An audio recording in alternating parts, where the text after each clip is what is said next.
Welcome in Arman English classes. तो आज अपने पढ़ेंगे पास्ट परफेक्ट टेंस के बारे में। जिन हिंदी वाक्यों के अंत में चुका था, चुकी थी, चुके थे आदि शब्द आए, वो सारे वाक्य पास्ट परफेक्ट टेंस में आते हैं। वह आम खा चुका था, तो चुका था से इसकी पहचान होती है कि ये पास्ट परफेक्ट टेंस का सेंटेंस है। उसके बाद अपने देखते हैं इसका पैटर्न सब्जेक्ट के बाद हेल्पिंग वर्ब हैड सभी के साथ लगेगी, चाहे सब्जेक्ट सिंगुलर हो चाहे प्लूरल हो। उसके बाद वर्ब की थर्ड फॉर्म, मेन वर्ब की थर्ड फॉर्म का प्रयोग इसमें होता है, और अंत में ऑब्जेक्ट। अब अपने एक एग्जाम्पल लेते हैं। मैं भोजन पका चुकी थी, इससे पहचान होती है कि ये पास्ट परफेक्ट टेंस का सेंटेंस है। उसके बाद अपने देखेंगे एक सब्जेक्ट है मैं, और भोजन ऑब्जेक्ट, और पकाना वर्ब। अब इसको पैटर्न के अनुसार बनाते हैं। मैं सब्जेक्ट आई के साथ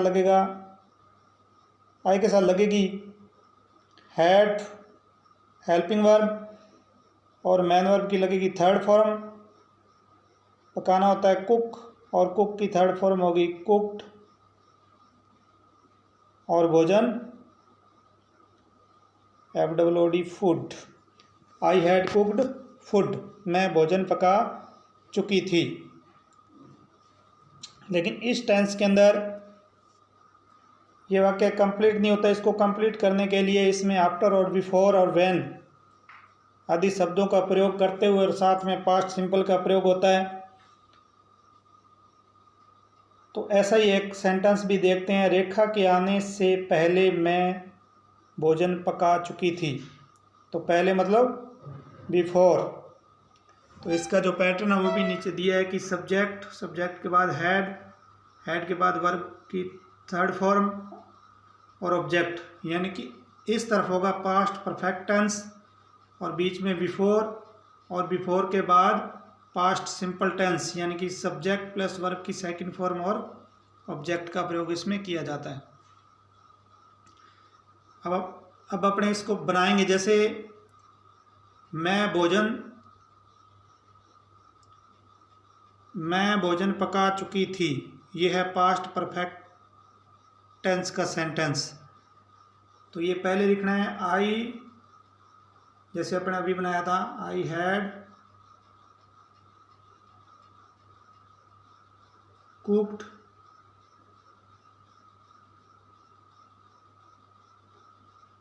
फूड, मैं भोजन पका चुकी थी, इतना बन गया। रेखा के आने से पहले, तो पहले के लिए लगाएंगे बिफोर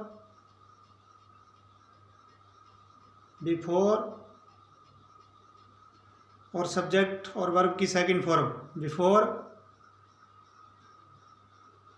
सब्जेक्ट हो गया रेखा, और आना कम की सेकंड फॉर्म लगेगी came. I had cooked food before Rekha came. ये पूरा सेंटेंस बना। रेखा के आने से पहले मैं भोजन पका चुकी थी। I had cooked food before Rekha came. Rekha के आने से पहले मैं भोजन पका चुकी थी। अब इसका देखते हैं हम correct form of the verb भरने के लिए। इसमें जो कीवर्ड है वो है बिफोर, जिसका मतलब होता है पहले, आफ्टर बाद में, व्हेन जब, और बाय दैट टाइम। ये कीवर्ड दिए हों तो वो सारे वाक्य पास्ट परफेक्ट टेंस में आते हैं। तो ये जब वाक्य में आए तो एक तरफ इसमें वाक्य पूरा होगा और दूसरी तरफ अपने को वर्ब भरनी होगी। अगर दोनों तरफ भी भरनी हो तो भी अपने जैसे बिफोर दिया है तो बिफोर से पहले, यानी बिफोर से पहले, बिफोर का मतलब भी पहले होता है। बिफोर से पहले हैड प्लस वर्ब की थर्ड फॉर्म लगेगी, और बाद में लगेगी वर्ब की सेकंड फॉर्म। इसी तरह व्हेन और बिफोर का एक ही फार्मूला है, बिफोर से पहले हैड प्लस वर्ब की थर्ड फॉर्म और बिफोर के बाद में वर्ब की सेकंड फॉर्म लगेगी। और इसी तरह व्हेन से पहले भी हैड प्लस वर्ब की थर्ड फॉर्म और व्हेन के बाद वर्ब की सेकंड फॉर्म लगेगी। लेकिन आफ्टर का मतलब होता है बाद में, तो आफ्टर के बाद में हैड प्लस वर्ब की थर्ड फॉर्म लगेगी और आफ्टर से पहले वर्ब की सेकंड फॉर्म लगेगी। तब इसमें अपने याद सीधे तरीके से इस प्रकार रख सकते हैं। बिफोर का मतलब पहले, एक तो ध्यान रखना है कि एक तरफ हैड प्लस वर्ब की थर्ड फॉर्म और दूसरी तरफ वर्ब की सेकंड फॉर्म आएगी। इतना याद करने के बाद अपने ये देखेंगे कि जो बिफोर है, बिफोर का मतलब पहले, तो बिफोर से पहले हैड प्लस वर्ब की थर्ड फॉर्म, ऐसे याद रख सकते हैं। आफ्टर का मतलब बाद में, आफ्टर के बाद में हैड प्लस वर्ब की थर्ड फॉर्म का प्रयोग होता है। अब अपने लेते हैं example. Correct form of the verb भरने के लिए कुछ एग्जाम्पल। पहला एग्जाम्पल है ही dash dash dash his work before I had reached. तो अपने बिफोर से पहचान कर लेंगे कि ये पास्ट परफेक्ट टेंस का सेंटेंस है। उसके बाद अपने को देखना है कि बिफोर के बाद में आई सब्जेक्ट और यहाँ पे वर्ब की सेकंड फॉर्म लगी हुई है, यानी कि ये पार्ट जो है ये कंप्लीट है। तो अपने को ये पार्ट इसका कंप्लीट करना है, यानी कि हैड प्लस वर्ब की थर्ड फॉर्म लगानी है।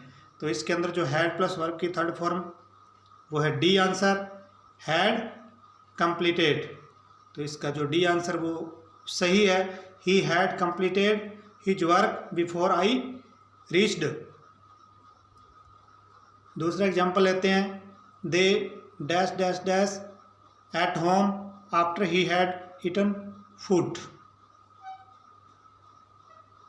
तो इसमें आफ्टर से अपने पहचान कर सकते हैं कि ये पास्ट परफेक्ट टेंस का सेंटेंस है और आफ्टर के बाद में हैड प्लस वर्ब की थर्ड फॉर्म दी हुई है। जैसे कि हैड प्लस वर्ब की थर्ड फॉर्म आफ्टर के बाद आती है, ये दी हुई है, इसलिए